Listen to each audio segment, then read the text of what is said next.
del seguimiento del plan de ajuste del cuarto trimestre del 2016, la dación de cuentas de la ejecución presupuestaria del cuarto trimestre del 2016 y la dación de cuentas del periodo medio de pago informe de morosidad del cuarto trimestre del 2016. Con eso ya al interventor solo lo habremos una vez también. Buenas tardes. En la Comisión de Economía y Hacienda se dio cuenta de lo que es la información que se ha remitido al Ministerio de Economía y Hacienda correspondiente a lo que es el seguimiento del plan de ajuste correspondiente al cuarto trimestre, a lo que es la ejecución presupuestaria también del cuarto trimestre y lo que es el periodo medio de pago y lo que es el informe de morosidad. Se informó en dicha comisión de todo lo que es lo relativo al seguimiento del plan de ajuste y la comparativa con lo que es el cuarto trimestre. Prácticamente lo que es el cuarto trimestre es un cierre provisional del ejercicio sin perjuicio de lo que es la liquidación definitiva y se estuvo explicando lo que es la comparativa de ese seguimiento del ejercicio con el plan de ajuste. Se estuvo explicando que en la comparativa de los ingresos con el plan de ajuste ha habido un cumplimiento de lo que son los parámetros, tanto desde el punto de vista de los ingresos corrientes como desde el punto de vista de los ingresos de capital, con lo cual el cumplimiento ha sido positivo desde el punto de vista de los ingresos. Y desde el punto de vista de los gastos se estuvo también señalando que los parámetros no se han cumplido desde el punto de vista de los gastos corrientes y sí se han cumplido desde el punto de vista de los gastos de capital. Desde el punto de vista de los gastos corrientes se estuvo señalando que el déficit venía producido principalmente desde el punto de vista del capítulo 2, donde se señaló, como se había venido estableciendo prácticamente desde el principio de año y todos los trimestres, que era necesario una necesidad de ahorro en ese capítulo 2 y también en el capítulo 3, pero en el capítulo 3 se había señalado también en los trimestres anteriores que era debido al convenio que teníamos con la Seguridad Social y que en el año 2017 ese convenio finalizaba a principio de año y por lo tanto no era un déficit de carácter estructural. Respecto de los gastos de capital, pues había habido un ahorro y ese ahorro de los gastos de capital prácticamente iban a hacer que con el déficit que había, con los gastos corrientes, el déficit total y acumulado, comparado con lo que es el plan de ajuste, los gastos y los ingresos, en relación al plan de ajuste y lo que es el seguimiento, el carácter fuese positivo y, por lo tanto, la información que fuésemos a remitir al Ministerio, incluso, como habíamos señalado en los trimestres anteriores, adicionando lo que es la sociedad de SODEFESA que habíamos acumulado a lo que es el plan del Ayuntamiento, se cumpliesen los objetivos establecidos en el plan de ajustes, si bien con los déficits que estamos señalando, sobre todo en materia de gastos. El resto de parámetros que están incluidos en el plan de ajuste, como son los parámetros de endeudamiento, señalamos también que se cumplían, sobre todo en materia de largo plazo, también los parámetros de ahorro neto, incluso también de ahorro bruto, y respecto de los parámetros de remanente de tesorería, hay que, en materia de ahorro, establecer un mayor ahorro, sobre todo en materia de capítulo 2, si queremos llegar al remanente de tesorería establecido en el plan de ajuste, porque evidentemente el remanente de tesorería que se establecía en el plan de ajuste era mucho menor que el que se establece o que va a salir evidentemente en el resultado del ejercicio, sobre todo por el tema del dudoso cobro, porque nosotros en el plan de ajuste cuando se elaboró se establecía un saldo de dudoso cobro mucho menor del que sale habitualmente en la liquidación del ejercicio, sobre todo porque los pendientes de cobro cada ejercicio van aumentando y eso determina que el saldo de dudoso cobro también aumente y que afecte a ese remanente de tesorería. Igualmente se estuvo hablando directamente relacionado con esta comparativa del plan de ajuste con lo que es la evolución del cuarto trimestre. Esto está directamente relacionado precisamente con este plan de ajuste porque es una comparativa de la evolución real de prácticamente todos los ejercicios.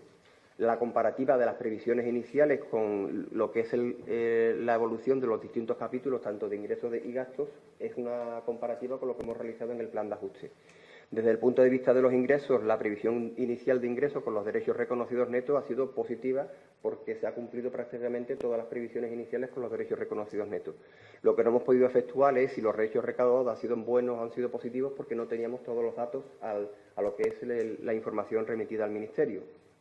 Desde el punto de vista de los gastos, como hemos indicado anteriormente, Sí hemos notado las deficiencias, tanto desde el punto de vista del capítulo 1 como desde el punto de vista del capítulo 2, porque hemos notado un exceso en lo que es el gasto realizado y que eso después ha tenido su reflejo en una serie de parámetros que remitimos nosotros al Ministerio, como son el tema de las reglas del gasto y desde el punto de vista de la estabilidad presupuestaria, porque si bien esos parámetros se van cumpliendo, en la regla del gasto, hemos notado que se ha cumplido, ese cumplimiento ha sido un cumplimiento con ciertas limitaciones respecto de otros años anteriores.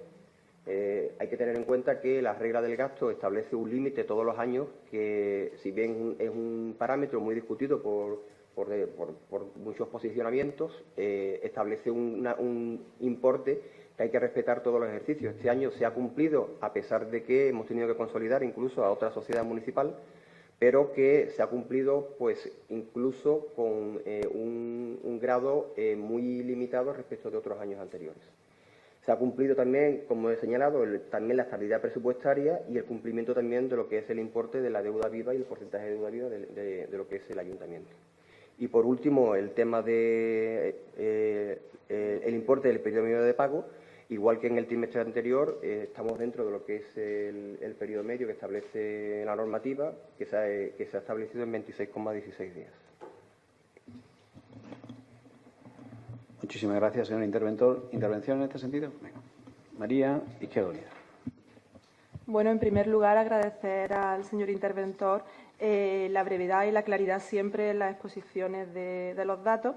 Y bueno, yo sé que el señor alcalde tiene un carácter profundamente municipalista y creo que estará de acuerdo conmigo realmente en la mala decisión de su partido en el Congreso de los Diputados de volver a plegarse otra vez a los intereses de la banca, del Partido Popular, de los poderes europeos y abstenerse a la hora de poder derogar la Ley de Racionalización y Sostenibilidad de las Administraciones Locales, que estará de acuerdo conmigo que tanto daño está haciendo a los ayuntamientos y que tantas limitaciones le está poniendo para realmente poder desarrollar las funciones que hasta ese momento venía haciendo, que no es otra que realmente que la de estar al servicio de los ciudadanos y de las ciudadanas. Muchas gracias. Muchísimas gracias, señor Izquierdo. ¿No? ¿Por aquí? ¿Sí? Sí, nosotros como grupo municipal y como ciudadanas y ciudadanos de Mairena nos reiteramos un poco lo que ha dicho la señora Izquierdo. Lamentamos profundamente que no pudiese salir adelante la ley que nuestro grupo Unidos Podemos propuso hace 2 días en el Congreso de los Diputados, fundamentalmente porque estamos asfixiados con los peores aspectos de la ley Montoro. Lo estamos viendo en el presupuesto, lo estamos viendo en el día a día, no podemos atender debidamente los servicios sociales, no podemos ampliar el capítulo 1, no tenemos autonomía y cuando por fin parecía que íbamos a poder salir de esta situación gracias a una ley que se podía haber aprobado en el Pleno del Congreso de los Diputados, pues nos llena de pesar el que el Grupo Socialista se abstuviese e impidiese con su abstención que estas reformas hayan salido adelante, ¿no? Muchísimas gracias, señora Abad. Señora Genio. Nosotros queremos trasladar una pregunta al equipo de gobierno, ¿no? En su informe, el señor interventor, como desde aquí, bueno, en primer lugar, buenas tardes, agradecer al señor interventor la exposición y la dación de cuenta que ha dado. Y nosotros queríamos trasladar, señor presidente, al equipo de gobierno una pregunta. En los informes del señor interventor, desde el primero que se hace en el primer trimestre hasta ahora, viene cuando analiza el capítulo 2, de los gastos, sobre el cumplimiento del plan de ajuste, dice que se tienen que adoptar medidas que conlleven ahorros, dado el elevado volumen de incumplimiento del plan de ajuste en el capítulo 2. Mi pregunta es, ¿se han adoptado algún tipo de medidas? ¿Se van a adoptar de cara al próximo año, bueno, a este año ya 2017? Y si es así, ¿cuáles van a ser? Eso es todo. Gracias. Muchísimas gracias, señora Genio. Señor León.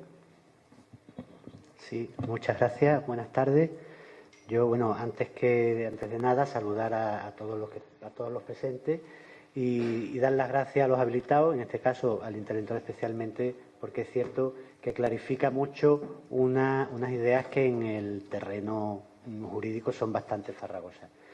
Efectivamente, las mayores tensiones siempre que traemos un informe trimestral, las mayores tensiones se dan en el tema de capítulo 1 y también en el tema de capítulo 2, teniendo en cuenta que además son, sobre todo en el caso del capítulo 2, tensiones difíciles de evitar, porque en este ayuntamiento el día a día es el que genera las propias tensiones. Es decir, aquí no hay gastos extraordinarios, como comprenderán ustedes y como pueden hacer el seguimiento a lo largo del año.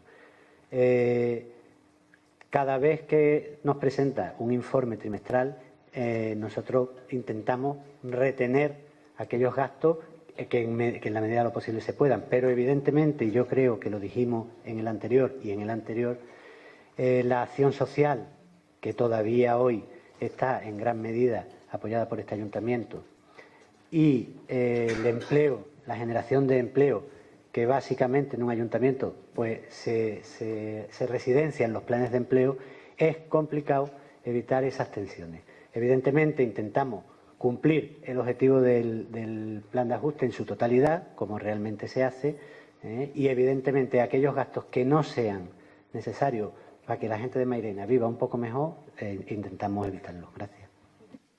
Muchísimas gracias. ¿Alguna intervención más en este punto? ¿Ninguno más?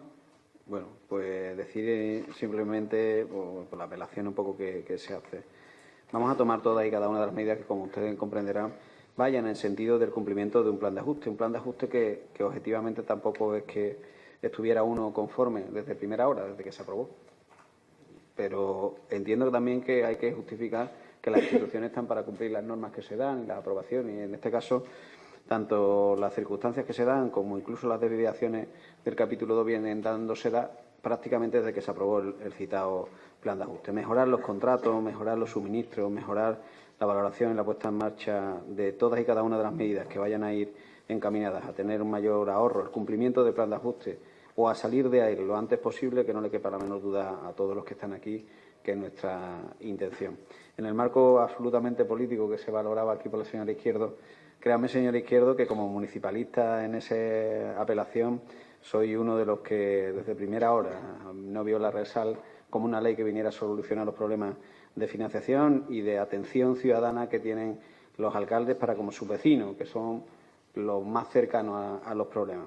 Pero también es cierto que en la mesa que nos dimos todos, y en este caso en la Federación Española de Municipios y Provincias, hay una mesa de diálogo abierta, en este caso con el Ministerio, que pretende exactamente eso. Pretende también solucionar los efectos negativos de esa RESAL. Y estoy seguro que en el cumplimiento también de esos acuerdos, porque para eso estamos aquí también, para el cumplimiento de esos acuerdos, aparte de la derogación, planteemos las alternativas posibles para que todo se lleve a efecto. Así que en el marco municipalista, como usted comprenderá, lo que es la palabra techo de gasto, equilibrio financiero y el marco de acción permanente de cuentas de una administración que ya es mayor de edad como la administración local, siempre me va a tener de su lado.